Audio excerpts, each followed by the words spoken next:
नमस्कार मित्रांनो, स्वागत आहे तुमचं आपले चॅनल ऑल इन वनवरती। तर मित्रांनो, आजच्या भागात आपण बघणार आहोत तर पोलीस भरतीसाठी आपण एक नवीन सिरीज चालू केलेली आहे। पोलीस भरतीमधील जे प्रश्नपत्रिका असतात यांचा सराव आपण करणार आहोत, जेणेकरून तुम्हाला जे काही प्रश्नपत्रिका विचारले गेलेले आहे या सर्व प्रश्नांचे सराव होऊन जाईल मित्रांनो। आणि येणारे परीक्षेत जे आता पोलीस भरती होणार आहे त्यामध्ये अत्यंत महत्त्वाचे असे प्रश्न हे असणार आहे। याच पॅटर्नवर तुम्हाला प्रश्न येणार आहे मित्रांनो, जे पॅटर्न आपण घेणार आहोत। सर्व प्रश्नपत्रिका तुमचा सराव घेणार आहोत आणि इतर माहिती आपण पोलीस भरतीबद्दल देणार आहोत। जर तुम्ही पोलीस भरतीसाठी फॉर्म भरलेला असेल किंवा जे विद्यार्थी पोलीस भरतीसाठी तयारी करत असेल यांच्यासाठी अत्यंत महत्त्वाची अशी ही सिरीज ठरणार आहे। तर तुम्ही जे आहे ते आपलं चॅनल ऑल इन वन चॅनलला सबस्क्राईब करून ठेवा, म्हणजे येणारे प्रत्येक व्हिडिओचे नोटिफिकेशन तुम्हाला मिळत जाईल।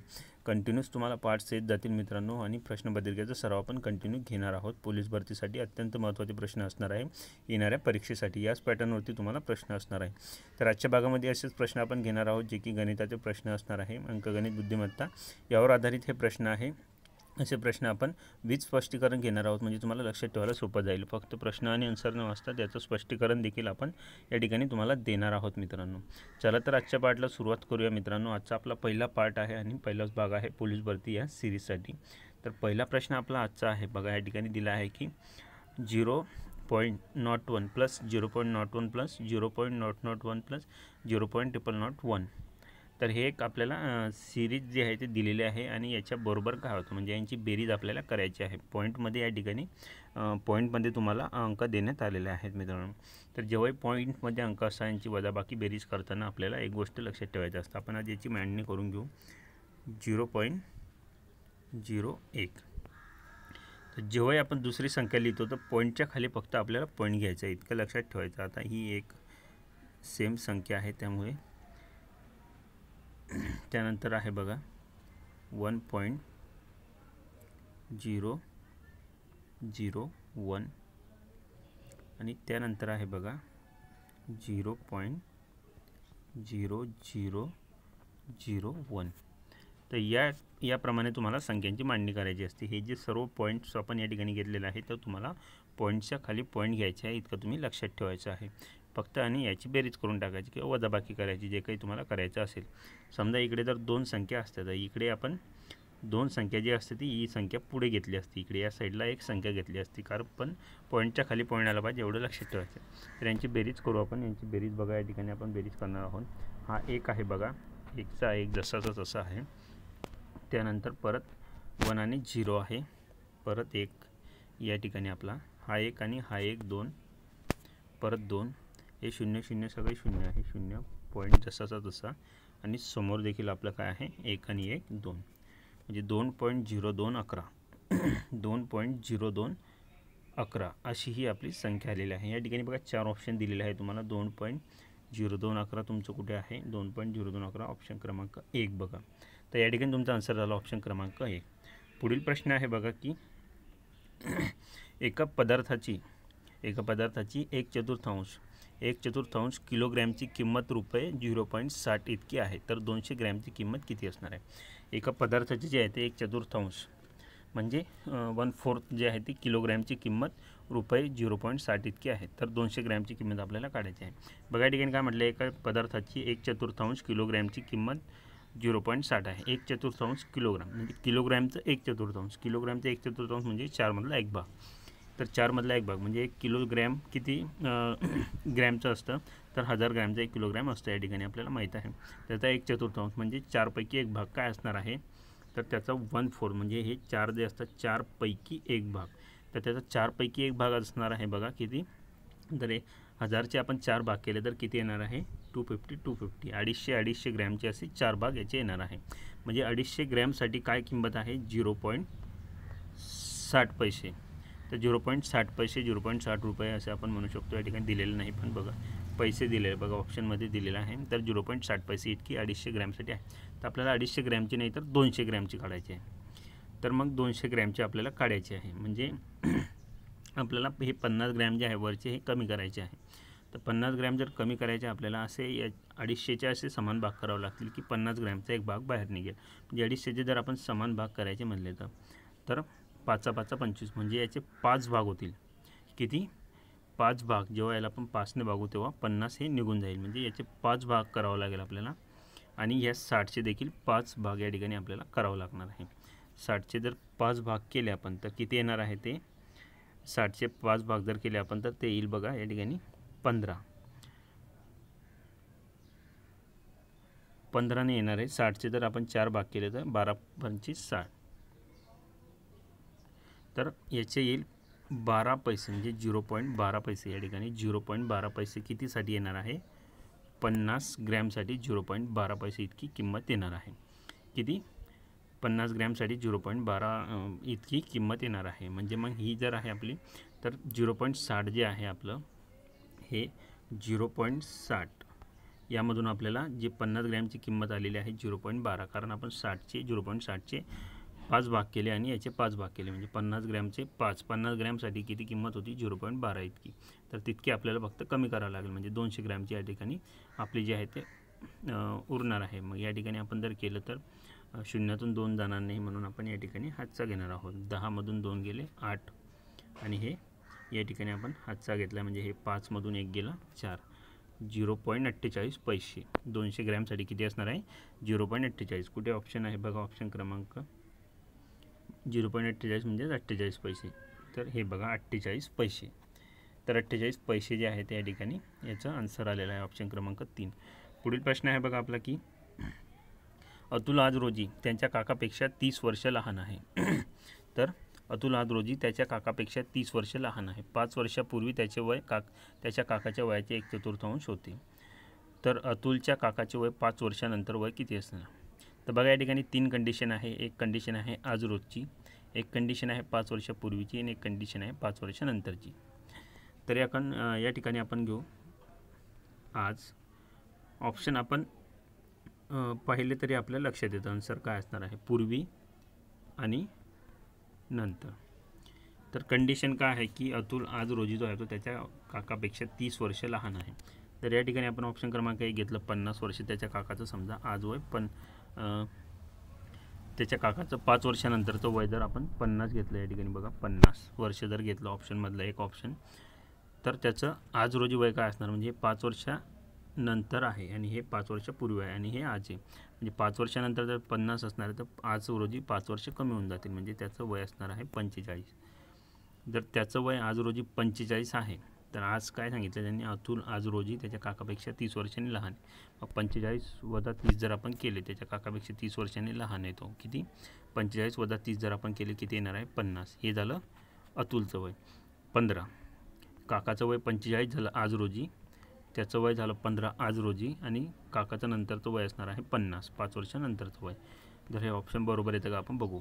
आता पुढची कंडिशन आहे आपली की त्याचं 5 वर्षापूर्वी त्याच्या काकाच्या वयाच्या 1/4 होतं तर आज रोजी इतकं आहे तर 5 वर्षापूर्वी जर आपण परत गेलं तर हे 45मधून 5 परत मायनस करावं लागतील म्हणजे 40 होईल आणि याचे 15चे परत याचं 5 वर्ष मागे जाईल म्हणजे याचं वय 10 वर्ष असेल तर म्हणजे त्याच्या काकाचं वय आज रोजीपेक्षा 5 वर्षापूर्वी 40 असणार आहे आणि त्याचं 10।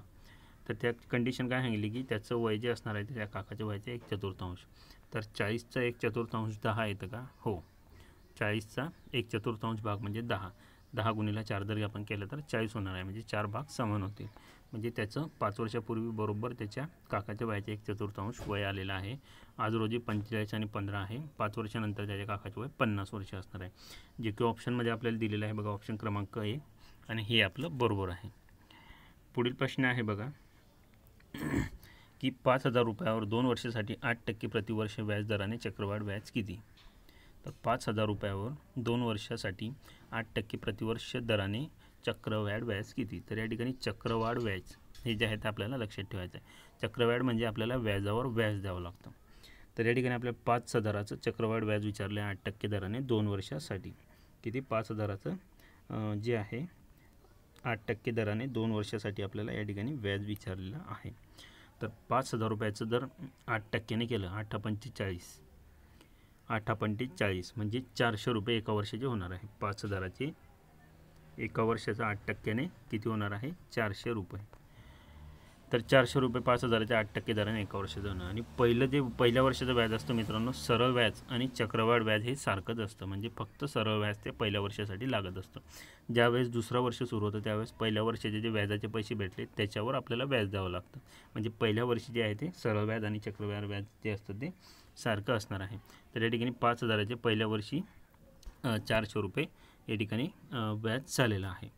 तर 5,000चे 400 रुपये या ठिकाणी जर व्याज झालेलं आहे तर पहिल्या वर्षी जे आहे 400 रुपये. आता 400वर 8% व्याज जर केलं आपण, 400चे 8% जर केले, 400चे 8%चे म्हणजे गुणाकाराचं चिन्ह आणि टक्के आहे म्हणून भागाकारामध्ये आपण 100 घेतले. तर हा शून्य गेला, हा शून्य गेला, हा शून्य गेला, हा शून्य गेला. काय उरले 4 गुणिले 8. 4 गुणिले 8 म्हणजे 8 चौक 32. म्हणजे दुसऱ्या वर्षाचं व्याज असणार आहे 432 रुपये. कारण 400 जसेच तसे आणि या 400ला 8% म्हणजे या 5,000 8% द्यावंच लागणार आहे, ते होणार आहे 400. पण हे जे 400 पहिल्या वर्षी आपल्याला व्याज भेटलेलं आहे याला देखील आपल्याला 8%, कारण हे चक्रवाढ व्याज आहे म्हणून दुसऱ्या वर्षाचं होणार आहे 432. मग काय झालं, आपल्याला फक्त काय विचारलं आहे, व्याज विचारलं आहे, फक्त आपल्याला मुद्दल विचारली नाही, फक्त व्याज किती होणार आहे. तर व्याज या ठिकाणी होणार आहे बघा, चक्रवाढ व्याज किती असं विचारलेलं आहे. म्हणून हे 400 आणि हे दुसऱ्या वर्षाचे 432 म्हणजे हे 2 तसेच तसे, 3 जसेचे तसे आणि 4 दुने 8 म्हणजे 832 इतकं रुपये व्याज होणार आहे. बघा या ठिकाणी 832 व्याज कुठे आहे, ऑप्शन क्रमांक 2 बघा, बरोबर आन्सर आपल्या या ठिकाणी आलेला आहे. हे चक्रवाढ व्याजसाठी 832 रुपये इतकं व्याज होणार आहे. बघा त्यांनी पुढील प्रश्न आहे बघा, प्रश्न क्रमांक 5. एका कारला 300 किलोमीटर अंतर कापण्यासाठी 5 तास लागतात. त्या कारला तेच अंतर पूर्वीच्या वेळेच्या 4/5 पट वेळेत कापण्यासाठी किती वेग ठेवावा लागेल. म्हणजे जर एक 300 किलोमीटरचं अंतर कापण्यासाठी तिला 5 तास लागत आहे. 5 तास म्हणजे किती मिनटं, 6 पंचे 30 म्हणजे 300 मिनटं. 300 किलोमीटर 300 मिनटं म्हणजे एका मिनटात ती 1 किलोमीटर कापत आहे. पण तिला त्या कारला जे आहे ते पूर्वीच्या वेळेच्या 4/5 पट वेळेत कापण्यासाठी तिचा वेग किती ठेवावा लागेल. त्या ठिकाणी आपल्याला वेग जो आहे तो बदलून देण्यात आलेला आहे. तर हेच आपण पुढे बघणार आहोत बघा. तर यामध्ये काय असणार आहे आपली, तर आपण पूर्वीच्या वेळेच्या 4/5 पट जो असणार आहे तो वेळ जो आहे तो या ठिकाणी घेणार आहोत. कोणत्या वेळेच्या, पूर्वीच्या वेळेच्या. तर पूर्वी काय होतं बघा, 300 किलोमीटर होतं आणि 300 मिनटं होते. म्हणजे काय येणार आहे, हे 3 1 3 म्हणजे 1 किलोमीटर प्रति 1 मिनिट प्रति किलोमीटर असा जो आहे तो याचा वेग होता. तर आता जो आहे तो बरोबर 1 मीटर कापण्यासाठी त्याला 1 मिनिट लागत होता. ते 1 मीटर कापण्यासाठी 1 मिनिट लागत होता. पण त्याला ते जे अंतर आहे ते पूर्वीच्या वेळेच्या अंतराच्या 4/5 म्हणजे पर हॉवर जे आपण घेत असतो त्यासाठी बघा 60 पूर्वीच्या वेळेच्या 1 किलोमीटर प्रति हॉवर होता ना, तर पूर्वीच्या वेळेच्या 4/5 अंतर कापण्यासाठी, पूर्वीच्या वेळेच्या 4/5 अंतर कापण्यासाठी मग याला आपण सविस्तर रूप दिलं तर 5 1 5. तर या ठिकाणी 5 1 5 या ठिकाणी झालेलं आहे. 5 1 5 उरला 1, हे शून्य घेतला 10, 5 दुने 10 म्हणजे उरल्यावरती उरलेलं आहे की 12 गुणिले 4. 12 गुणिले 4 आणि किती होणार आपलं, 12 चौक 48 म्हणजे किती 48 किती होणार आहे आपल्या ठिकाणी 48 होणार आहे. मग 60 भागीला जर आपण 48 केलं तर बरोबर किती होईल, 60 भागीला 48 म्हणजे प्रति हॉवरसाठी आपल्याला वेळ काढायचा आहे. तो येणार आहे 1.25. किती येणार आहे 1.25. 60 भागीला 48 म्हणजे प्रति किलोमीटरसाठी येणार आहे 1.25 इतका जर त्याचा वेग असेल. 1.25 हा काय झाला, 1.25 हा जो झाला आपण तर त्यासाठी आपल्याला 1.25 गुणिला 25 गुणिला 60 करावं लागेल. म्हणजे हा जो निघेल तो हा प्रति मिनिट आपल्याला मिळालेला होता प्रति मिनिट, पण आपल्याला पर हॉवर काढायचा आहे. त्यासाठी आपण 60 मिनटं या ठिकाणी घेतले आणि 1.25 गुणिला 60 केल्यावर आपल्याला प्रति हॉवर हा वेळ मिळेल, कारण आपल्याला तो प्रति मिनिट मिळालेला आहे. तर 60 गुणिला 1.25 जर आपण केले तर ते किती येणार आहे, ते येणार आहे 75 पर हॉवर. तर 75 किलोमीटर पर हॉवर इतका जो आहे तो त्याला वेळ लागणार आहे. याचं ऑप्शन बघा कुठे आहे, ऑप्शन 2 बघा, 75 किलोमीटर प्रति तास. पुढील प्रश्न आहे बघा, प्रश्न क्रमांक 6 की लक्ष्मणला 6 किलोमीटर अंतर जाण्यासाठी 45 मिनिटे लागतात, तर त्याचा वेग किती आहे. तर लक्ष्मणला 6 किलोमीटर अंतर जाण्यासाठी 45 मिनिटे लागतात, तर त्याचा वेग किती आहे. त्या ठिकाणी आपल्याला वेग जो आहे तो वेग काढायचा आहे. किती काढायचा आपल्याला, वेग जो आहे तो वेग काढायचा आहे. 6 किलोमीटर अंतर तो त्याला जायचं आहे, त्याला किती मिनिटे लागतात, 45 मिनिटे लागतात.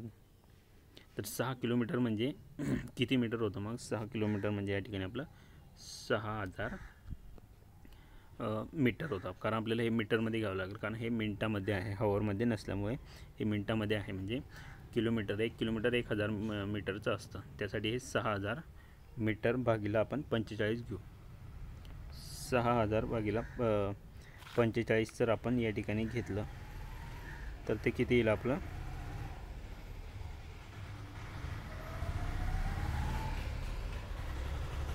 133.33 असं ते या ठिकाणी येणार आहे. म्हणजे आपल्याला 133.33 या ठिकाणी ते जे काय आहे ते या ठिकाणी येणार आहे. तर मग त्याचं जर आपण त्याला जर 6 किलोमीटर प्रति म्हणजे 1 मीटरसाठी त्याला इतका वेळ जो आहे तो लागणार आहे 13, आणि त्याला आपण 6 ने करायचा म्हणजे 8. तर या ठिकाणी तो येईल बघा 8 किलोमीटर प्रति तास. किती येणार आहे, 8 किलोमीटर प्रति हवर. 8 किलोमीटर प्रति हवर जो आहे तो याचा वेळ आहे, कारण हे भागिले जर आपण केलं तर. पुढील प्रश्न आहे बघा, प्रश्न क्रमांक 7. 1 डझन पेनची किंमत 540 रुपये आहे, तर 319 पेनची किंमत किती. तर 1 डझन पेनची किंमत 540 रुपये आहे, तर 319 पेनची किंमत आपल्याला विचारलेली आहे. 1 डझन म्हणजे किती, 12. तर मुद्दाम त्यांनी फसवण्यासाठी या ठिकाणी डझनमध्ये दिलेलं आहे. तर 1 डझन म्हणजे आपण सर्वांना माहीतच आहे, म्हणजे 12 पेनची किंमत किती आहे, 540 रुपये आहे. मग आपण काय करू, एका पेनची किंमत काढून घेऊ. एका पेनची किंमत काढण्यासाठी आपल्याला 540 भागिला 12 करावं लागेल. 540 भागिला 12 जर आपण केलं तर ते येणार आहे 45 पर पेन. तर 45 इतकं जे आहे ते आपलं या ठिकाणी आन्सर आलेलं आहे.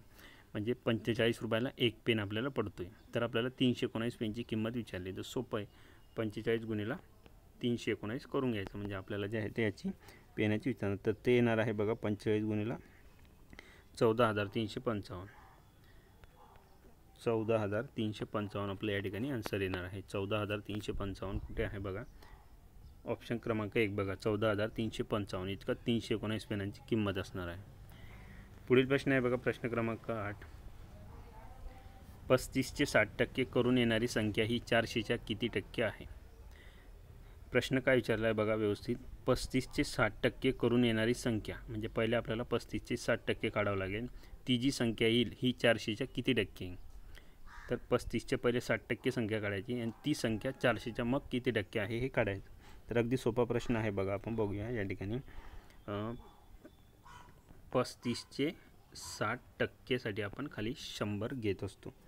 काय घेत असतो, टक्केसाठी आपण 100 जे आहे ते या ठिकाणी घेत असतो. बघा हा 0 कट करू आपण, हा 0 कट करू. खाली उरलं हे वरती 35 गुणिला 6, खाली आहे 10. तर या ठिकाणी आपण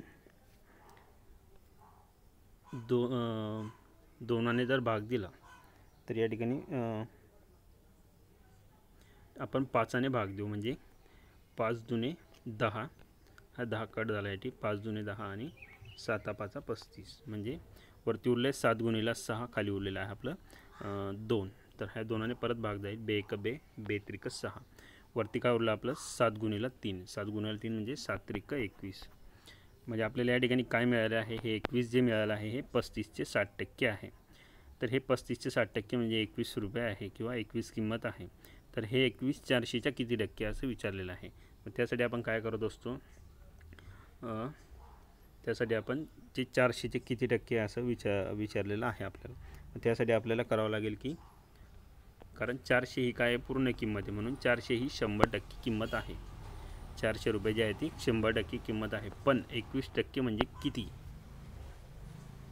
तर 400 जर 100% असेल तर 21 हे किती असणार आहे याचा या ठिकाणी तिरपा गुणाकार आपण करू. 400 गुणिला क्वेश्चन मार्क असेल आणि 100 गुणिला 21 या ठिकाणी असेल. तर हे बघा पुढे सोडवणार आहोत आपण. 21 गुणिला 100 भागिला 400 घेणार आहोत आपण, म्हणजे आपल्याला 21,400चे किती टक्के किंमत आहे ही आपल्याला या ठिकाणी मिळणार आहे. तर हे दोघं शून्य जे आहे ते कट होणार आहे, खालचे 400चे आणि वरचे 100वरचे. खाली आता उरलेलं आहे 4, वरती उरलेलं आहे 21 गुणिले 1. तर या ठिकाणी आपण घेऊ शकतो 4 1 4, 4 5 20. तर हे 21 आहे म्हणून हे 1 उरला, वरती एक शून्य घेतला आपण. शून्य घेतल्यामुळे हा जो 5 आला आहे या ठिकाणी पॉईंट घ्यावा लागेल आपल्याला. वरती झाले 10, खाली 4 आहे, 4 1 4, 4 2 8, परत 2 उरले, शून्य घेतला, 4 5 20 म्हणजे 5.25 5.25%. तर या ठिकाणी 21 जी संख्या आली होती 35 चे 60% म्हणजे 21 जी संख्या आली होती 21 ही 400च्या 5.25% आहे. तर ते आहे बघा ऑप्शन क्रमांक 1 5.25%. पुढील प्रश्न आहे बघा प्रश्न क्रमांक 9. ए हा एक रेडिओ बीला 10% नफ्याने विकतो. ब तो रेडिओ सीला 5% नफ्याने विकतो. जर सीला तो रेडिओ घेण्यासाठी 462 रुपये द्यावे लागले असतील तर एने तो रेडिओ किती रुपयात खरेदी केला होता. तर एने जो रेडिओ विकलेला होता, एने बला विकला होता बघा, 10% नफा घेतला होता विकून. बने तो रेडिओ सीला परत 5% त्या किमतीवर नफाने विकला, ज्याने घेतलेल्या होत्या त्या किमतीवरती. जर सीला तो रेडिओ घेण्यासाठी 462 रुपये द्यावे लागले तर एने तो रेडिओ किती रुपयाला खरेदी केलेला होता. तर आपण जर असं बघितलं की एने 10%ने दिलेला आहे आणि बीने 5%, म्हणजे आपण 15% काढू तर आपलं आन्सर जे आहे ते चुकणार आहे. म्हणजे थोडा डिफरन्स येईल पण आन्सर चुकेल, कारण याने बने जेव्हा तो रेडिओ ज्या किमतीला घेतला त्याच्यावर त्याने 5% नफा घेऊन तो विकलेला आहे. कारण याच्यावर हे 10% आणि ते 100%, त्याच्यावर 5% याने घेतला, त्याच्यामुळे आपल्याला वेगवेगळे काढावं लागेल. तर मग काय आहे, सीने तो रेडिओ 462 रुपयाला घेतला, त्याला 462 रुपये द्यावे लागले बला. तर आपण काय करू, पहिले बची 100% किंमत काढू, म्हणजेच आपल्याला काय भेटेल, मग बची तर 100%, बने किती रुपयाला घेतला तो जर आपल्याला मिळालं तर बने जो कितीला घेतलेला आहे ते काय होणार आहे आपले 110%, कारण एने बला तो 10% नफ्याने विकलेला आहे. तर बघा आपण हे गणित कसं सोडवणार आहात. तर हे गणित सोडवणार आहोत बघा आपण या ठिकाणी. तर याने सीने 462 रुपयाला घेतला, 462 रुपयाला सीने घेतलेला आहे, ते त्याला किती 462 रुपये बने तो विकलेला आहे 462 रुपयाला, तेव्हा त्याला 5% नफा मिळाला, म्हणजे ती किंमत झाली 105%. जर 462 रुपयाला विकून त्याला 5% नफा मिळाला आहे, म्हणजे त्याला 100वर 5% नफा मिळाला आहे. तर मग 100% म्हणजे किती, तर 100% म्हणजे त्याने किती रुपयाला तो घेतलेला होता हे आपल्याला मिळून जाईल. यांचा तिरकस गुणाचा जर आपण या ठिकाणी केला तर होईल बघा 462 गुणिला 100 भागिला 105, 462 गुणिला 100 भागिला 105. तर हे पूर्ण जर तुम्ही सोडवलं या ठिकाणी तर याचा आन्सर काय येणार आहे बघा आपलं. तर याचा आन्सर आपलं येईल 440. म्हणजे बने तो रेडिओ कितीला घेतला होता, 440 त्याची खरेदी किंमत होती आणि त्याच्यावर त्याने 5% नफा घेऊन 462ला तो विकला होता. म्हणजे थोडक्यात आपल्याला बचं मिळालेलं आहे की बने तो रेडिओ जो आहे तो बने तो रेडिओ कितीला घेतला होता, 440ला घेतला होता, म्हणजे 440ला बने तो रेडिओ घेतला होता. आता आपल्याला 440ला म्हणजे एने बला तो 440 रुपयाला विकला होता, हे आपल्याला या ठिकाणी भेटलेलं आहे. मग एसाठी काय असणार आहे, ते 440 हे एसाठी काय असणार आहे, त्याने विकला आहे तो पण कितीला 10% नफा घेऊन, म्हणजे एसाठी 440 हे 110% झालेलं आहे. तसंच एची आपल्याला खरेदी किंमत काढायची, म्हणजे म्हणून 100% बरोबर मग किती असेल, 440ने त्याला बला विकला, त्याच्यात त्याला 10% नफा भेटला, म्हणजे ते किती झाले 110%. पण मग 100% बरोबर किती, त्यासाठी तिरकस गुणाकार परत. तर तिरकस गुणाकार आपल्या या ठिकाणी येणार आहे बघा 440 गुणिला 100 भागिला 110, 440 गुणिला 100 भागिला 110 जर आपण केलं तर ते किती येणार आहे आपलं, तर ते येणार आहे बघा 400.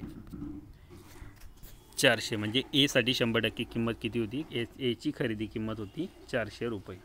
जे 400 रुपयापासून याची विक्री सुरू झाली, 400 रुपयाला याने 10% घेऊन त्याला 440ला विकला, 440वर त्याने 5% नफा घेऊन 462ला सीला विकला. पण आपल्याला विचारलं होतं तर रेडिओ खरेदी करण्यासाठी जे आहे ते एने किती रुपयात तो खरेदी केला, तो त्याने 400 रुपयात खरेदी केला आहे.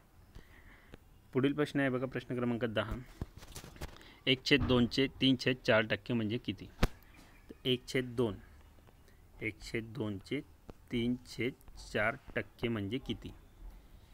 तर या ठिकाणी याप्रमाणे त्याची मांडणी होईल. याला विस्तार जर आपण दिला तर या ठिकाणी याला विस्तार जर आपण दिला तर तो किती येणार आहे?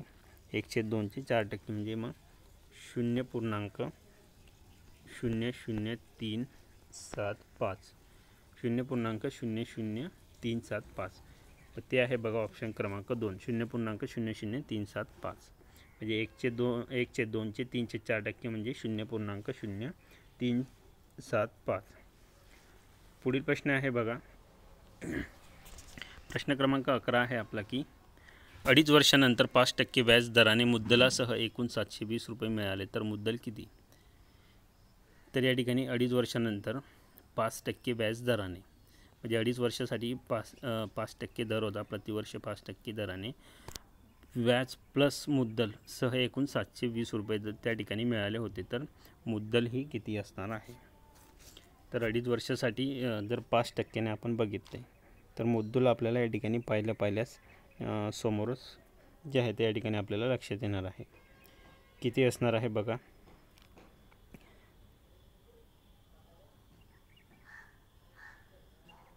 640 जर तुम्ही घेतले तर 640साठी 5%ने व्याज किती येतं वर्षाचं? बघा ऑप्शन 2 640साठी 5% व्याज किती येणार आहे? 600 रुपयासाठी 6×5 = 30 म्हणजे 30 रुपये आणि 40चं 5% किती होतं? 40चं 5% होतं 2 रुपये, कारण 40चे 10% होता 4 रुपये, तर 40चे 5% होणार 2 म्हणजे 30 आणि हे 2 32. परत दुसऱ्या वर्षी मिळणार आहेत 32, कारण हे 2 वर्ष पूर्ण आहे आणि तिसरं वर्ष अर्धा असल्यामुळे किती मिळणार आहे? 32चे अर्धे 16. तर हे झालं पूर्ण व्याज. याचे जर आपण टोटल केले 2 आणि 2 4 आणि 6 10शी 0 हातच्याला 1 3 आणि 3 6 आणि 1 7 आणि 1 8 80 रुपये जे आहे त्या ठिकाणी आपल्याला व्याज मिळतं आहे. 80 रुपये काय आहे? व्याज मिळालेलं आहे. म्हणून आपल्याला एकूण टोटल दिले आहे 720. याच्यामधून जर आपण 80 रुपये मायनस केले तर ते किती येणार आहे? 720मधून जर आपण 80 रुपये मायनस केले तर ते किती येणार आहे? 640. कारण शून्यातून शून्य गेला 0, 2तून 8 जात नाही म्हणून हे आपण इथे आजचा घेतला, वरती उरले 6, हे झाले 12. 12तून 8 जर आपले गेले तर उरतं आपले 4 आणि हे 6. 640 इतकी जी आहे ते आपली मुद्दल या ठिकाणी मिळालेली आहे. तर याप्रमाणे तुम्ही हे गणित सोडवू शकता. पुढील प्रश्न आहे बघा 12वा. एका प्लॉटची लांबी 40 फूट व रुंदी 50 फूट आहे तर त्याचे क्षेत्रफळ किती? तर क्षेत्रफळ, लांबी या ठिकाणी 40 फूट आहे, रुंदी 50 फूट आहे, तर त्याचे क्षेत्रफळ आपल्याला विचारलेलं आहे. क्षेत्रफळाचं सूत्र आपण सर्वांनाच माहीत आहे. क्षेत्रफळ बरोबर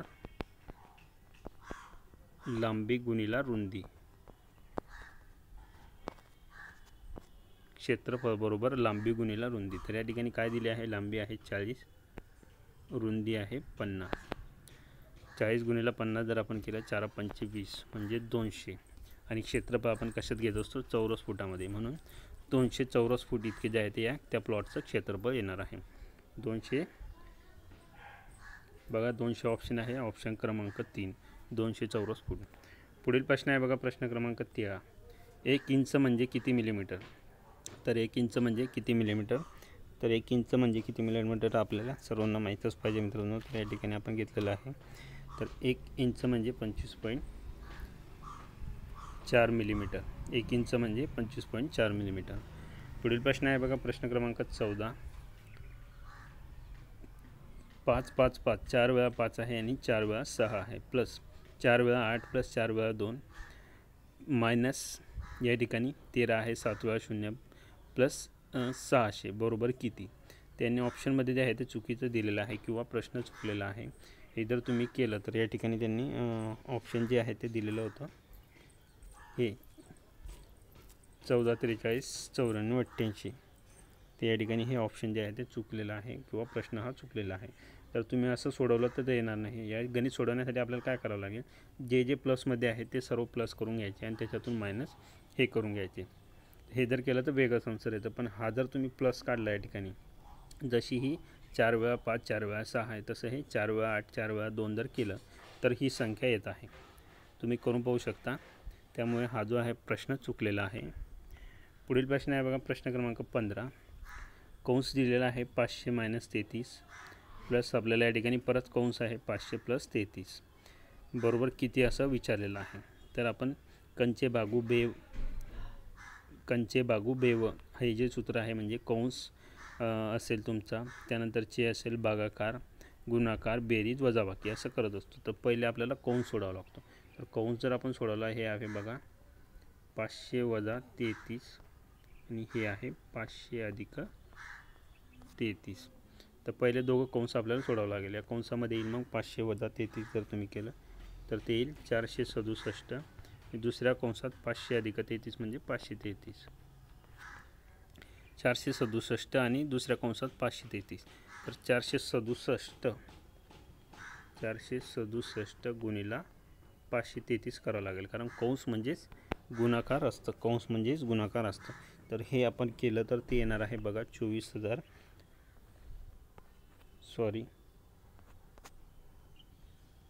2,48,911 ही संख्या आपली येणार आहे. 2,48,911 ही कुठे आहे बघा, ऑप्शन क्रमांक 2, 2,48,911 त्या ठिकाणी हे आपलं आन्सर आलेलं आहे.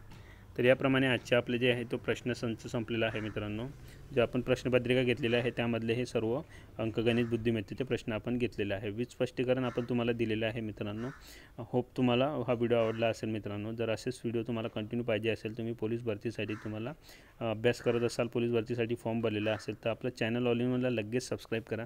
शेजारी बेल आयकॉन तिला क्लिक करून ऑल नोटिफिकेशन ऑन करा, म्हणजे तुम्हाला प्रत्येक आता पार्ट वाईज आपण अपलोड करणार आहोत. उद्याच्या पार्टमध्ये देखील तुम्हाला दुसरा पार्ट येणार आहे.